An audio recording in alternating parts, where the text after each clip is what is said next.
이렇게 만나뵙게 돼서 너무나 감사하고 반갑고 또 귀한 시간 허락해 주신 우리 주상래 목사님, 사모님 또 귀한 성도님들 한 분 한 분 너무나 감사드립니다. 저는 박광규 선교사고요. 우리 박사라 선교사인데 인사드리겠습니다. 반갑습니다. 네.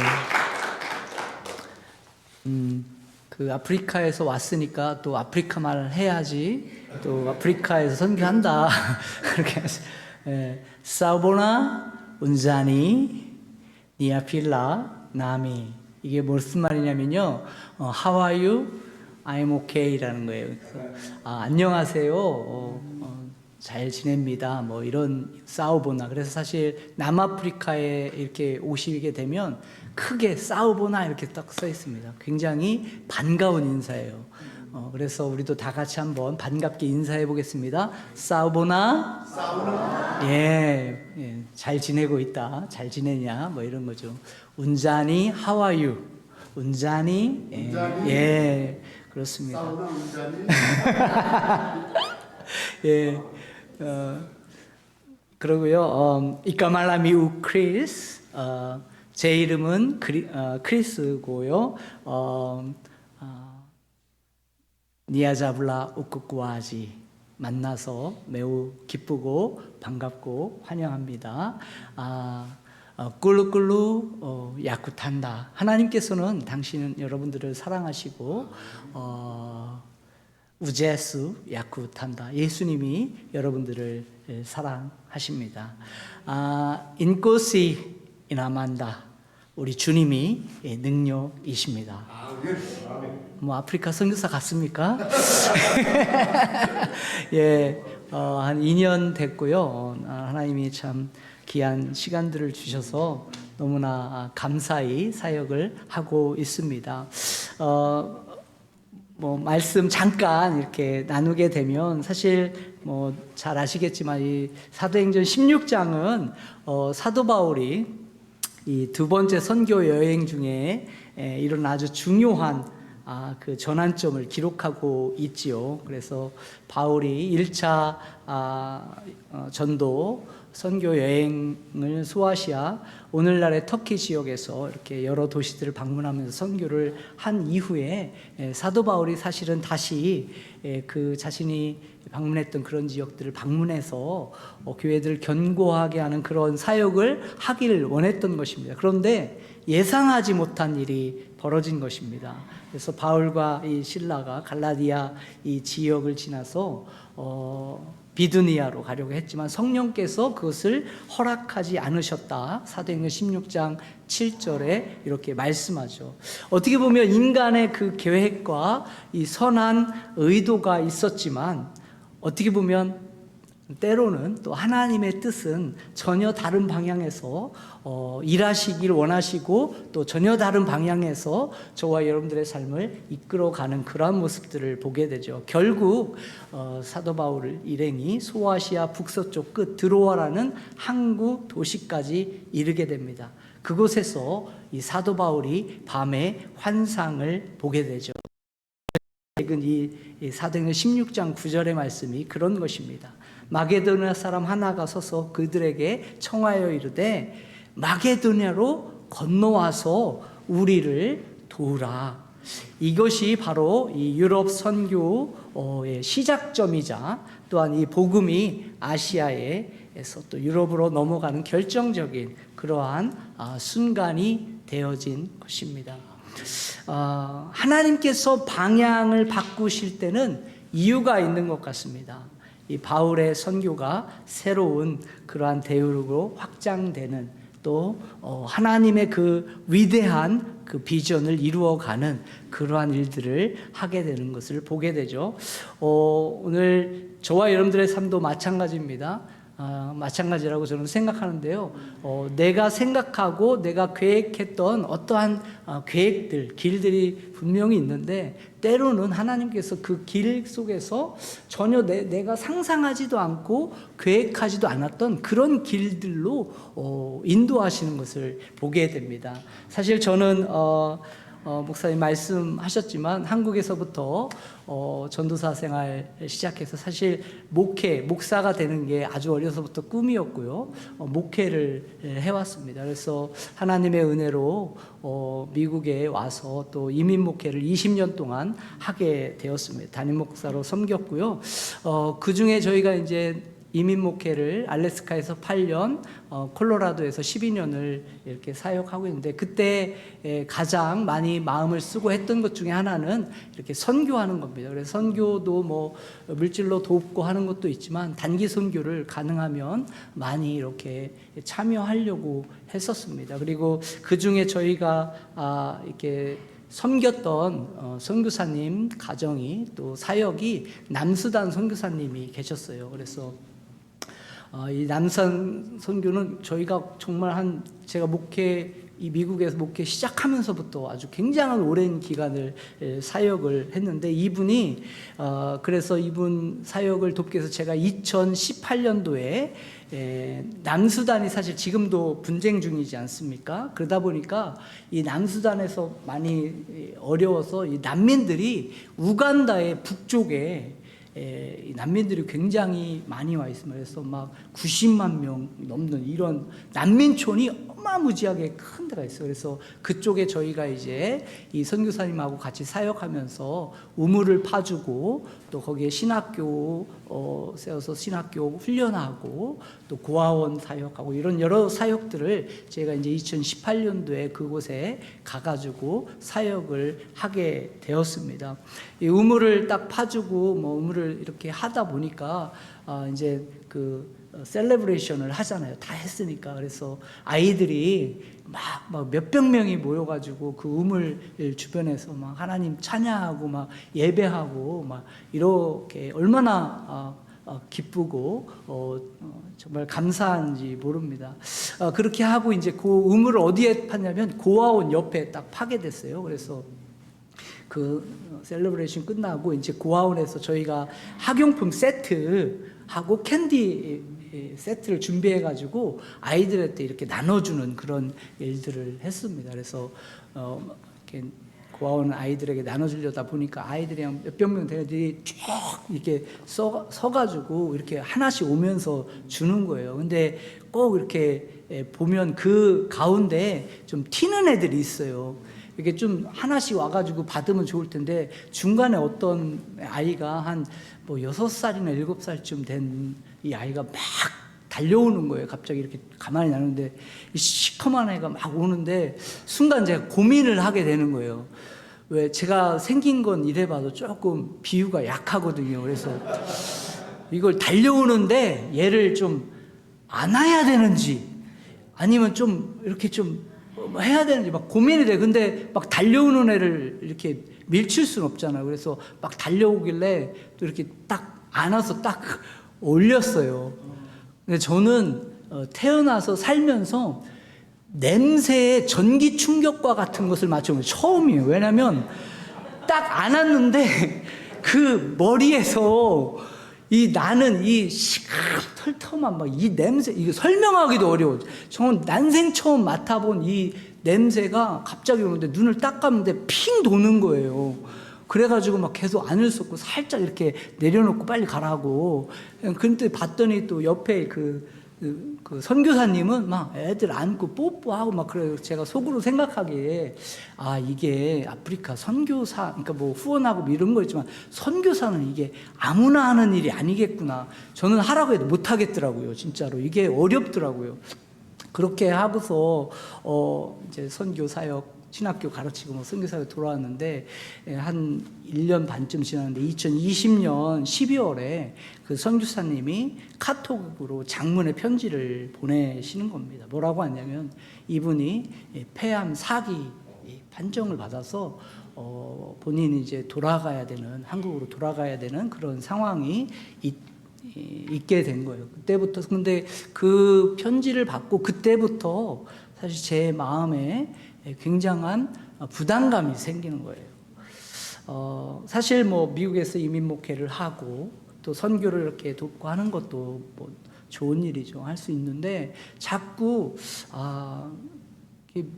나는 분명히 목사로서 부름을 받고 목회자로서 목양을 하고 섬기는 것이 저의 부름이라고 믿고 있었고 그렇게 달려왔는데, 그날 이후로 하나님께서 저의 마음 가운데 자꾸 그 선교 현장에 대한 그런 부담감과 마음들을 자꾸 주시는 거예요.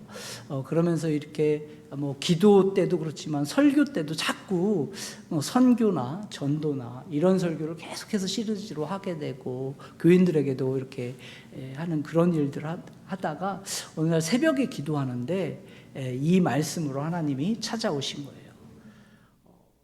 건너가서 네가 도와라.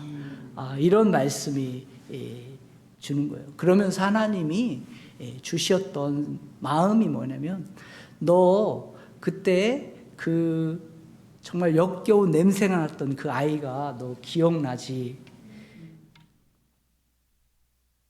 그 냄새 나는 그 아이를 네가 다시 안아줄 수 없겠냐고. 나는 그 냄새 나는 그 아이보다 더 냄새 나는 너의 죄를 내가 안아주고 내가 품어줬는데 너 그 아이 다시 안아줄 수 없겠냐고, 그런 감동과 은혜가 있었죠. 그때 그래서 저희 이제 아내와 결단을 하고 저희들이 하나님의 부르심 속에서 남아프리카 공화국 선교사로 2024년 6월에 파송을 받아서 가게 된 것입니다.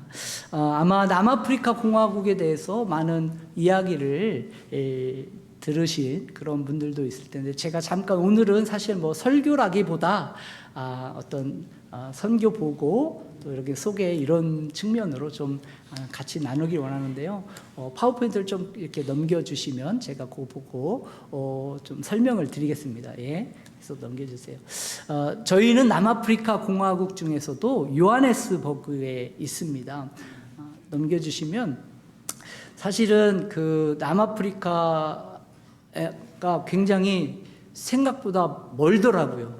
저희들이 여기까지 오는데 거의 26시간, 가장 빨리 와서 26시간인데 이렇게 돌아오면 한 30시간 걸릴 것 같더라고요. 굉장히 먼 거리에 있는데, 넘겨주시면, 사실 남아프리카 공화국은 아프리카의 최남단에 있는 그러한 나라입니다. 그래서 한반도에 한 5.5배 정도 되고요. 남아프리카 공화국의 독특한 것은 수도가 3개가 있습니다. 그래서 행정 수도와 입법 수도와 사법 수도가 다르게 되어 있어요. 근데 사실 보면 여기에 수도 중에 요하네스버그가 없잖아요. 근데 이 요하네스버그가 어떻게 보면 경제 중심 도시예요. 그래서 가장 큰 도시 중에 하나가 요하네스버그입니다. 넘겨주시면 총 남아공의 총 인구가 6,200만 명 정도 돼요. 그리고 저희가 있는 그 요하네스버그의 그 주가 하우댕이라는 주인데, 그 하우댕에만 1,500만 명의 사람들이 있습니다. 그리고 저희가 있는 이 요하네스버그가 한 600만 정도의 사람들이 있는 것이죠. 또 넘겨주시면, 독특한 것은 남아공에 공식 언어가 현재 12개로 되어 있어요. 오피셜 랭귀지가 12개예요. 그 중에 가장 많이 사실은 부족어로서는 가장 많이 쓰는 게 코사어라고, 저희들이 아까 처음에 와가지고 배웠던 언어 있죠. 그게 줄루어예요. 줄루어고 두 번째가 코사어인데, 아까 전에 인사했던 그게 줄루어였어요. 사우보나 운잔이라는. 그런데 사실은 그렇다 보니 회의를 하더라도, 만약에 이렇게 교회에서 회의를 한다, 앉아있으면 다 다른 나라 말을 쓰는 거예요. 회의를 하면 회의가 안 되는 거야. 그래서 영어가 공용어로 사용되고 있는 것입니다. 그리고 최근에 남아프리카 수화라는 이게 공용어로 이렇게 포함되어 있지요. 참으로 재밌는 나라 중에 하나인 거예요. 그래서 굉장한 다양한 다양성과 이런 문화를 가지고 있는 것이 남아프리카인데 문제는 사실은 남아프리카는 1970년도 여러분 알고 계신 분도 계시지만 남아프리카 공화국이 한국 전쟁의 참전국 중에 하나입니다. 그 정도로 예전에는 굉장히 그 영국 식민지에 있을 때는 부유했던 그런 나라 중에 하나였죠. 그런데 이제 한 70년 넘어가서 80년 후반부터 사실은 이게 역전이 돼요. 한국보다 경제적인 이런 부분들이 문제되는데 1994년도에 여러분도 아시겠지만 넬슨 만델라 대통령이 되면서부터 흑인 정권이 이제 들어오면서부터 굉장히 나라가 어려움을 겪게 되는 그러한 현상이 오게 됩니다. 남아공뿐만 아니라 사실은 그 전체 아프리카의 현재 굉장히 많은 문제 중에 하나가 뭐냐면요, 도시화가 잘못되고 있는 거예요. 그래서 이 중국의 1대1로 그 정책 속에서 굉장히 예전의 아프리카처럼 그런 아프리카 모양이 아닙니다. 딱 봤을 때는 저렇게 아프리카가 잘 사는 나라처럼 보여지기는 해요. 근데 그 안에는 너무나 많은 문제들과 이슈들이 있습니다. 가장 큰 문제 중에 하나는 도시화가 잘못되다 보니까 사람들이 도시화가 되니까 어떻게 됩니까? 유입은 많이 되는데 유입은 많이 되는 반면에 그것을 관리할 만한 능력이 안 되는 거예요. 인프라라든지 다양한 것들이 안 되다 보니까 뭐가 높냐면 실업률이 35%예요. 남아공의 실업률이 35%다 보니까 청년들이 뭐 대학을 가는 것 자체도 힘들지만 대학을 졸업했다고 해서 일자리를 잡기 없는, 그러다 보니까 뭐 당연히 범죄가 굉장히 많고 거기에 불법 이민이 어마어마하게 많은 주변 국가들이 막 몰려오게 되죠. 그러면서 굉장히 많은 어려움들이 있게 되는 것입니다. 넘겨주시면, 그러다 보니까 뭐 경제의 어떤 불균형이 있다 보니까 이 빈부 격차가 어마무지합니다. 그래서 또 사진을 보게 되니까 여러분들이 집에 가셔서 유튜브에 남아프리카 공화국 치면 가장 많이 나오는 여행 유튜버의 내용들이 뭐냐면 거기 여행 가면 안 된다. 왜냐하면 세계 범죄 넘버 1 도시가 요하네스버그라고 나와요. 그 정도로 범죄가 심각하고, 이렇게 차를 타고 가다가 그 신호등에 딱 서면 강대강도들이 막 몰려와서 차를 강탈하고, 당장 한 3주 전인가 한 달 전만 해도 한인 선교사님이 그 타운십에 그 사역을 갔는데 거기에 이제 타겟이 돼가지고 그 선교사님 차를 뺏으려고 총을 들고 온 거예요. 근데 이분이 거기에 쓰면은 그냥 차 뺏기고 다 죽게 생겨가지고 어떻게 했냐면 그냥 막 밟아가지고 가는데 거기다 대고 막 총을 쏜 거예요. 그래서 총이 옆에 창이 뚫고 이렇게 지나가게 되는 그런 사건을, 그래서 뭐 얘기가 듣다 보면 무슨 영화 찍는 것처럼 그런 일들이 현재도 일어나고 있고, 굉장히 이런 범죄의 위험도가 굉장히 많은 도시 중에 하나가 남아프리카 공화국의 요하네스버그이긴 합니다만, 넘겨주시면 이게 그런 불균형의 대표적인 사진이 이런 겁니다. 이게 뭐냐면 지금 약간 빨갛고 이런 그림이 있는 데가 뭐냐면 남아프리카 공화국 요하네스버그의 약간 위에 가장 잘 사는 동네가 센튼이라는 동네가 있어요.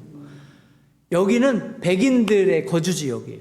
대체로. 그런데 경비들이 마을을 지켜주고 거기에 또 골프장 에스테이트이 있어가지고 골프를 치고 집에서 청소하는 이런 사람들이 와가지고 청소해주고 뭐 이렇게 살고 있어요. 근데 반면에 지금 막 회색으로 돼 있는 알렉산드리라는 타운십이 도로 하나를 두고 있는 거예요. 도로 하나를. 근데 여기는 이 타운십은 한 번 더 사진을 넘겨주시면 아까 이 센트의 모습이 이런 겁니다. 뭐 이런 세상에 이런 럭셔리한 도시가 없어요. 저도 사실 뭐 관심 없었던 뭐 명품 뭐 이런 백화점이 여기 다 있어요. 깜짝 놀랄 정도의 그런 도시가 있는 반면에 도로 하나를 건너면 이런 타운십이 있는 거예요.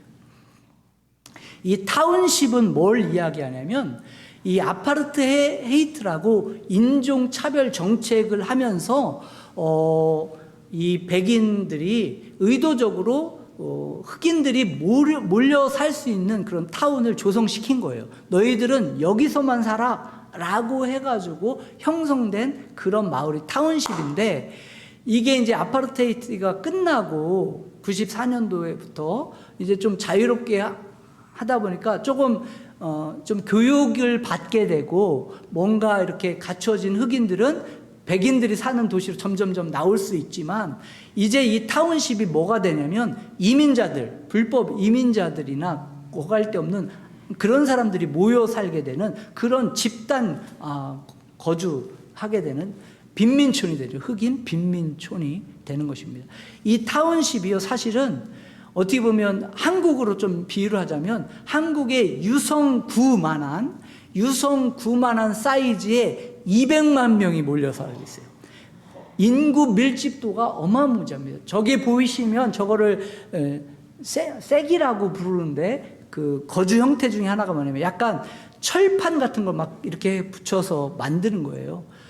여기에 무려 한 4-5가정이 모여 사는 거예요. 그러다 보니까 막 20명 뭐 애들까지 막 거기에 막 몰려 살게 되는 그런 상황이 되는 거죠. 여기에는요 뭐 상하수도 시설을 없고, 지금 뭐 전봇대처럼 보이잖아요. 이게 전기 시설이 있는 게 아니에요. 이게 뭐냐면 얘네들이 전기 시설이 없다 보니까 자기들이 임의적으로 불법으로 전기를 끌어다가 전기를 만드는 거예요. 그러니까 뭐 화재 뭐 이런 거는 비일비재하는 거고, 상하수도 시설이 없다 보니까 이 오물 썩는 냄새가 말도 못합니다. 이게 현실이에요. 거기에 문제는 뭐냐면 여기에 사는 아이들은 교육을 못 받아요. 왜냐하면 교육 받을 수 있는 여건이 안 돼. 그러니까 아이들이 그냥 방치되다시피 하고, 뭐 여전히 지금 아프리카에는 그 일부 다처제가 허용되는 그런 부족들이 많고 하다 보니까 아이들이 성 경험을 9살, 10살부터 해요. 그리고 뭐 아이를 낳아서 어디 버려지는데 이게 누구 앤지도 모르고 아이들이 쏟아져 나옵니다. 저희가 이제 한 번은 여기 이제 알렉산드리라는 타운십에 가서 이제 전도를 하는데, 전도를 한참 하고 있는데 한 뭐 초등학교 5, 6학년 정도 되는 여자아이가 한 아이 뭐 4살 동생인데 데리고 이렇게 오는 거예요. 그래서 우리가 이제 주로 영어로 사역을 하는데, 영어로 전도를 하는데 거의 못 알아듣더라고요. 왜냐하면 교육을 받지 못하니까 영어를 못해요. 아이들인데도. 근데 한참 이렇게 뭐 어쨌든 복음 전학 하다가 이제 막판에 있는데, 마지막에 그 아이가 이제 옆에 같이 갔던 현지인 통해서 이제 통역을 통해서 이제 하는데, 나중에 이제 저희한테 뭐라고 무슨 얘기를 하더라고요. 그래서 무슨 말을 하냐 했더니 뭐라고 얘기하냐면, 그 아이를 손 꽉 잡으면서 그 시커먼데 눈은 하얘가지고 저희들을 바라보면서 저희 아내한테 자기들 부모가 돼달라고. 왜냐하면 부모가 없는 거예요. 그러니까 부모가 어디 있는지 모르고 지금 뭐 고모인지 누구랑 사는데 그것도 길바닥에 사는 거예요. 스트릿이, 너 그래 집이 어디냐니까 스트릿이 집이라고 하는 거예요. 스트릿이. 근데 그런 아이들이 뭐 한두 명이 아니라 그냥 정말 쏟아져 나옵니다. 그런 정도의 그런 불균형 속에서 아이들이 통계상으로 이제 나중에도 설명드리겠지만 한번 넘겨줘 보실까요? 있나? 그리고 청소년들 같은 경우에는 그러니까 여기 문화 중에 하나가 뭐냐, 아마피아노라는 게, 아마피아노. 이게 뭐냐면은 댄스하고 애들이 이렇게 한 6명, 7명 이렇게 그룹으로 모여가지고 앞에 큰 막 연기통 뭐 이렇게 뭐 그런 거 이렇게 세워놔요. 그러고서 담배 피면서 음악을 크게 틀어놓고 거기서 춤추면서 뭐 이게 노는 게 문화예요. 근데 거기서 마약하고 그런 데서 이제 다 엉뚱한 일이 벌어지는 거예요. 이게 하나의 그냥 길 전도하러 가다 보면 그냥 곳곳에 그런 게 있는 거예요. 이게 현실인 거죠. 그러고 나서 한번 더 보여주시면, 그러다 보니까 이게 안타까움이 너무나 많은 겁니다. 특별히 다음 세대들, 또 어린이들, 유스들에 대한 문제인데, 안타까운 건 이 남아프리카의 종교 비율을 보면 보시다시피 기독교가 82%, 1%, 2% 이렇게 이야기해요. 근데 여기서 말하는 이 기독교는 뭐냐면 아프리카의 토속 신앙하고 혼합된 기독교를 이야기하는 거예요. 그 뭐냐면은 우리가 전도할 때 너 교회 다니냐면 100이면 100 다 교회는 다닌다고 해. 그러면은 예수 믿냐? 예수도 믿는다고 해요. 그러면 더 이상 할 말이 없잖아요. 전도 못 하잖아요. 근데 문제는 뭐냐면 얘들이 믿는 예수하고 우리가 믿는 예수의 개념이 달라요. 뭐냐면 이 아프리카 토속 신앙 중에 하나가 뭐가 있냐면, 그러니까 조상신을 믿어요. 이 사람들은 토속 신앙이 뭐냐면 조상신인데, 그 조상신이 뭐냐면 한 4명 정도의 그 파더스가 있어. 그 파더스들이 자신들을 보호해주고 병도 뭐 이렇게 낫게 해주고 물질도 있게 해주고 이걸 해주는 것이 자기들의 조상이다라고 하는데, 그 4-5명의 파더스 중에 하나가 예수님인 거야. 그래서 예수님 믿는다면 뭐라고 하겠어? 당연히 자기 파더로서 예수를 믿죠. 그러니까 그거에 대한 바른 복음을 증거하고 가르쳐주고 그 예수 그리스도의 복음을 전하는 게 너무나 중요합니다. 그래서 그 중에 하나가 뭐냐면, 그 토속신앙 중에 하나가 뭐냐면 하나님과 인간 사이를 연결해주는, 한국으로 이야기하면 중간 역할을 하는 분인데, 그 한국으로 하면 약간 무당 개념이 있어요. 무당. 그것을 상고마라는 존재라고 하는데, 이 상고마의 영적 파워가 어마무지하게 셉니다. 왜냐하면 하나님한테 직접적으로 계시를 받아. 그러니까 만약에 병치료 받으려면 어떻게 하냐면 상고마한테 가야 돼. 근데 그 사람이, 상고마도 교회, 그러니까 기독교의 형태를 띠고 있는 거예요. 기도도 그렇고 뭐 하나님 찾고 똑같이 그런 형태가 되는 거예요. 그래서 만약에 감기 걸려, 그러면 상고마한테 가. 근데 그냥 가는 게 아니에요. 감기 걸려서 기도 받으려면 한 20만 원 내야 돼. 100불 정도 내고서. 그리고 만약에 뭐 결혼이냐 직업에 대한 뭐 기도 받아야 된다, 그러면 한 10,000불 가져와야지. 여러분 이렇게 조상래 목사님한테 기도 받으실 때 얼마 내시나? 예, 그런 거예요. 그런데 이 상고마들의 이 영적 파워가 어느 정도로 세냐면, 최근에 한 달 전인가요? 3주 전, 4주 전에 저희가 이제 사역한 그 형제 중에, 엘더 중에 하나가 굉장히 신실해요. 신실한데 그 형의 아들이 있는데, 이 형이 이제 일하려고 나가다 보니까 이 아들이 12살인가 그래요. 조카죠. 근데 조카인데 이제 어떻게 하다 보니까 집에 혼자 있게 된 거예요. 그런데 그 주변에 있던 한 5-6명의 형제들이 어떻게 했냐면 얘를 납치해 간 거야. 집에 있는 애를 끌고 가가지고 어떻게 했냐면 거의 뭐 교수형 처하듯이 양쪽에서 두 남자가 잡고 뒤에서 막 매질을 한 거예요. 매질을 피 막 철철철 흘리도록. 이유는 하나야. 왜 그렇게 했냐? 그 상고마가 걔네들한테 이야기한 거 뭐냐면, 너가 지금 뭐 문제 있고 병도 있고 막 한데, 그런 어떤 것들을, 그러니까 소위 얘기하면 한국식으로 하면 액땜하려면 애 하나를 데려다가 그렇게 해야 된다.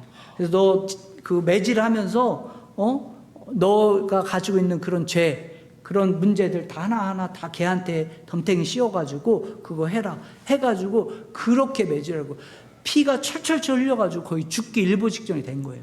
근데 아마 거기서 그냥, 그러고서 애들 그냥 도망가 버리는 거예요. 길바닥에 버려지는 거지. 근데 아마 거기서 그냥 있었으면 어디에서 죽었는지 조차도 모르고 그냥 버려지는 거예요. 근데 얘가 어떻게 기어기어 해주고 집에를 찾아갔어요. 근데 집에서 죽은 거예요. 그 동생이 왔는데 걔가 이렇게 죽어 있는 거예요. 얼마나 그게 속상해요. 여러분, 왜 걔가 죽었냐? 이유는 하나야. 뭐가 그 가족에 무슨 원한이 있어서도 아니고, 뭐 그거를 얘가 뭘 잘못했어도 아니야. 상고마가 지령을 내린 거야. 애 하나 해서 너 그렇게 안 하면 니네 집 그렇게 망하고 계속해서 어려우니까 그렇게 해라. 이런 거예요. 그런 일이 오늘날도 있는 거예요. 잘못된 신앙과 잘못된 믿음이 사람들을 죽게 하고 있죠. 얼마나 많은 나쁜 영향, 그런 게 기독교라는 이름으로 있어요. 기독교라는 이름으로. 그렇기 때문에 저희들이 집중적으로 하는 사역이 뭐냐면요. 한번 넘겨주시면, 파워포인트를 좀 넘겨주시면, 저희들이 하는 사역 중에 하나가 뭐냐면, 이런 교단이 기독교 형태를 갖고 있는 게 아프리카 독립교단이에요. 전통신앙과 이게 근데 이 영향력이 어마어마해요. 이게 뭐냐면요. 부활절 되면 이 사람들이 성지순례처럼 림포포라는 지역이 있어요. 이 교단의 어떻게 보면 성지 같은 건데 일주일 동안 거기를 다 성지순례 해야 되는 거야. 다 모여. 막 거기에서 그런 의식 같은 것들을 하고 그거를 해야지 또 자기네들의 어떤 복이나 이런 것들이 있다라고 믿는 거죠. 그 큰 교단이 아프리카 독립교단인데 한번 넘겨주세요. 아까 이야기했던 상고마의 모습이 이런 거예요. 얘네들이 하나님한테 직접 계시를 받아서 막 준다라고 믿는 거죠. 근데 이 상고마가 마치 신학교 운영하듯이 훈련 센터가 있어.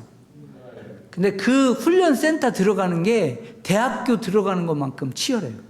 비싸기도 하고. 1년 수업료가 2만 불. 근데 이거 나오면 어떻게 돼요? 사실은 얻는 게, 그쵸. 그게 비즈니스야, 비즈니스. 그래서 얘네들이 막 팟캐스트 이런 것도 엄청 하고, 유명한 스타가 있어. 거기에 또. 뭐 이런 식입니다. 넘어가가지고 보면, 이러다 보니까 저희들이 집중하는 사역 중에 하나가 뭐냐면요. 넘겨주세요. 잃어버리는 영혼이 5,700만 명이에요. 아까 이야기했죠.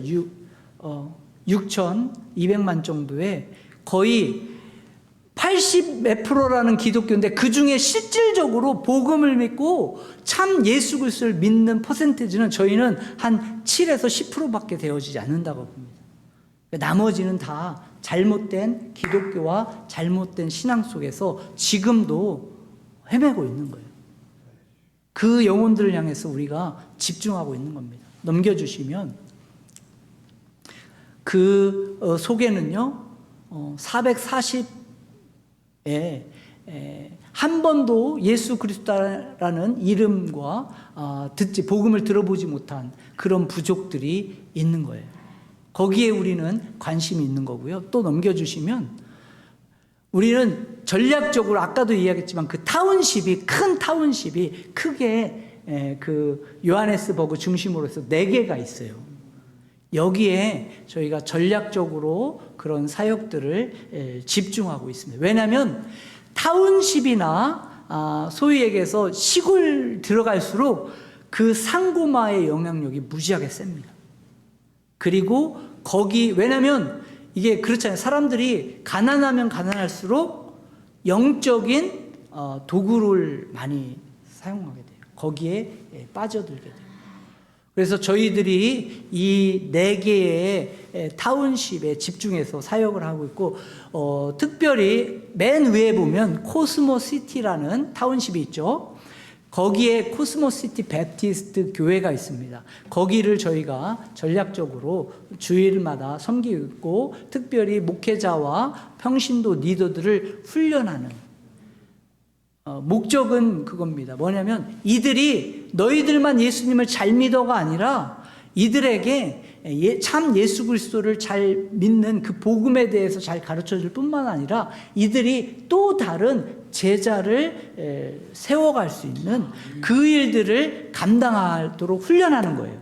그래서 이 사람들이 또 다른 사람들에게 복음을 전하고 제자를 만들고 세우고 교회를 개척하는 그런 일들을 감당하고 있죠. 감사한 것은 저희들이 2025년 11월부터 그 교회에 한 5명, 6명 정도의 리더들을 훈련할 수 있는 기회를 하나님이 열어주셔서 저희가 복음 전도하고 그 다음에 제자 양육하는 그런 훈련들을 할 수 있었고요. 그 중에 2명이나 3명 정도가 아주 탁월한 리더로서 지금 잘 훈련되어 있습니다. 그래서 저희들이 이제 시골 마을 여기에서 한 1시간 정도나 2시간 정도 들어가면 여러분들이 상상하는 약간 아프리카의 그런 모습들이 있는 그런 시골 마을들이 있는데 그런 곳에 가서 같이 복음을 증거하고 전도하고 제자를 양육하는 그런 일들을 감당하도록 도와주고 있는 그런 사역을 저희들이 집중적으로 하고 있습니다. 또 넘겨주시면요. 특별히 빈민촌 복음전도 하는 사역에 많이 집중합니다. 그래서 거리 전도에서 실질적으로 만나가지고 예수 그리스도의 복음을 전하고 하죠. 저희들이 2025년 동안 한 600명 정도의 인게이지한 그 복음 전도한 그러한 데이터가 나오더라고요. 저희들이 요즘에는 앱으로 다 이렇게 리포트를 하게 돼 있거든요. 하다 보니까 감사했고 그 중에 거의 한 100여 명 가까이 예수 그리스도를 그 거리에서 믿겠다고 영접하고 헌신하는 그런 일들이 있었습니다. 감사한 것 중에 하나는 남아공이 그나마 이 영적인 그 오픈 마인드가 굉장히 좋아요. 그래서 영적인 대화하는 것을 굉장히 좋아하고 잘 듣습니다. 그리고 굉장히 진지하고 그래서 저희들이 그런 복음 전도 사역들을 실질적으로 감당하고 있고요. 그 다음에 또 하고 있는 사역이 무슨 사역이냐면 목회자 평신도 리더 훈련입니다. 이것도 한 1시간이나 2시간 정도 떨어진 깜땅가라는 그 시골 마을이에요. 여기에 가가지고 거기 목회자들 되게 웃긴 건 뭐냐면요. 만나다 보면 다 목사래. 근데 그냥 지들이 그냥 나는 목사야 목사인 거예요. 그래요. 그래서 뭐 신학교를 간 적도 없고 그냥 해가지고 나 목사야 하면 목사인. 근데 그런 사람들을 잘 예수 그리스도의 복음을 제대로 된 복음을 가르치고 그들이 예수 그리스도의 복음 제자를 양육할 수 있는 일들을 훈련하는 그 훈련을 집중적으로 지금 감당하고 있습니다. 맨 위에 보이는 저 사진이 저희 그 코스모시티 리더들 훈련하는 복음 전도하는 훈련하는 그런 사진이고 그 밑에는 깜땅가라는 시골 지역에 같이 가서 사역하는 그런 모습들입니다. 또 한번 넘겨주시면 특별히 저희들이 집중하고 있는 것 중에 하나는 청소년과 어린이 사역이에요. 여러분 보실 때 왼쪽이죠. 왼쪽 맨 위에 보면은 애들이 사실은 그 코스모 교회 교실이 없어요. 교실이. 그래서 사실 그냥 천막 같은데 그 밑에서 이렇게 배우고 있고 예배를 드리죠. 그리고 여름 그 여기는 헐리데이 클럽이라고 하는데 BBS 같은 그런 사역들 하면서 복음 진도하고 있고 청소년들에게 바른 복음을 전하고 어떻게 복음 전도하고 어떠한 존재인지 그리스도 안에서 우리가 어떤 존재인지를 가르치는 이러한 사역들을 감당하고 있습니다. 또 하나는요, 아까도 얘기했지만 남아공의 참 슬픈 이야기 중에 하나는요, 하루에 통계상이에요. 하루에 버려지는 아이들이 60명이에요. 하루에 이게 근데 사실은 통계로 잡힌 것만 그렇지 이게 불법 이민자들 이런 거에는 사실 거의 통계가 안 잡히죠. 이거는 말도 못하는 수치입니다. 그 중에요 3분의 2가 40명은 그냥 거리에서 죽어가고 있는. 그래서 아까도 얘기했지만 그렇게 잡혀가지고 그냥 죽어서 버려지는 아이들이 어디에서 죽는지조차도 모를 정도로 그것이 참 안타까운 현실 중에 하나입니다. 그래서 그 아이들을 돕고 협력하는 사역들을 감당하고 있습니다. 저희들이 뭐 복음을 가르치고 제자 훈련하고 지도자 사역하는 일에 집중합니다만 함께 사실 요즘의 선교는 쉽게 얘기해서 홀리스틱 미션을 강조합니다. 그게 뭐냐면 우리가 뭐 어떤 뭐 신학교면 신학교 어떤 이런 사역 측면도 있지만 전반적인 우리가 복음을 가르치고 리더를 훈련하지만 또한 이들이 실질적으로 삶에 필요한 니드들이 있는 거거든요. 그래서 그런 부분들을 우리가 도와주고 협력하는 어린아이들에게 전도하면서 너 꿈이 뭐냐 이렇게 하면 뭐라고 하는 줄 아세요?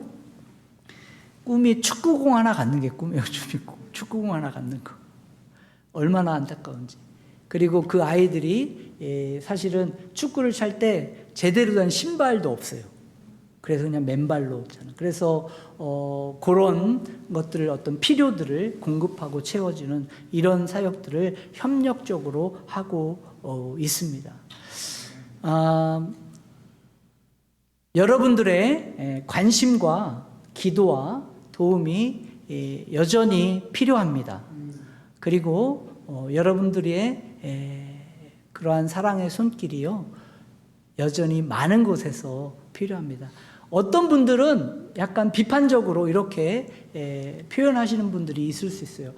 지금까지 얼마나 많은 서구에서 또 한국에서 선교로 얼마나 많이 그렇게 갖다 퍼줬는데 아니 더 뭐를 더 갖다 퍼줘야 되고 더 얼마나 더 그들에게 해야 되냐라고 비판적으로 이야기할 수도 있지만 가보시면 압니다. 보시면 여전히 거기에는 버려지는 아이들이 있고요. 여전히 거기에는 누군가의 손길이 닿지 않으면 오늘도 굶어 죽어야 하는 그러한 사람들이 있는 거예요. 겉으로 보기에는 아프리카가요 굉장히 저는 중국차가 그렇게 좋은지 몰랐어요. 얼마나 중국차들이 막 많고 삐까뻔쩍하고 또 보면은 저희가 도시되는데 막 벤츠, BMW 엄청나게 돌아다닙니다. 그러니까 단기 선교 오시면 다 그렇게 시험들이 뭐라고 하냐면 아니 이렇게 잘 사는데 무슨 선교가 필요하냐. 그거는요 일부인 거예요. 어떻게 보면 6천만 명 중에 100만 명도 안 될 겁니다. 그리고 그 나머지는 오늘도 하루 먹을 거리가 없어서 어떻게든지 길거리에서 쓰러져 죽어갖고 굶고 있고 그런 아이들이 있는 것이 현실이에요. 여전히 그들은 필요하고 여전히 그들에게는 여러분들의 손길이 필요합니다. 여기에 대해서 하나님은 오늘 저와 여러분들에게 주시는 말씀이 무엇입니까? 메시지가 무엇입니까? 건너와서 우리를 도우라. 네가 가라. 거기. 그게 아니라 건너와서 여러분들이 도와주실 때 거기에 예수 그리스도의 소망이 또 예수 그리스도의 생명이 심겨질 수 있는 것입니다. 그 일들에 정말 신실하게 함께 해주시고 기도해 주시는 우리 새누리교회 성도님들께 진심으로 감사하고 우리 조 목사님 또 사모님 또 우리 교우 여러분들 너무나 감사하고요.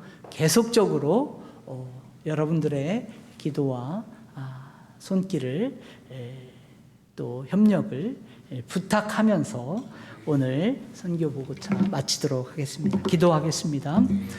사랑의 하나님 감사합니다. 하나님께서 부족한 저희를 부르셔서 정말 하나님의 시선이 있는 그곳에, 또 하나님의 마음이 있는 그곳에 보내시고, 또 예수 그리스도 주님의 그 사랑, 또 그 복음을 전할 수 있도록 인도하시니 감사합니다.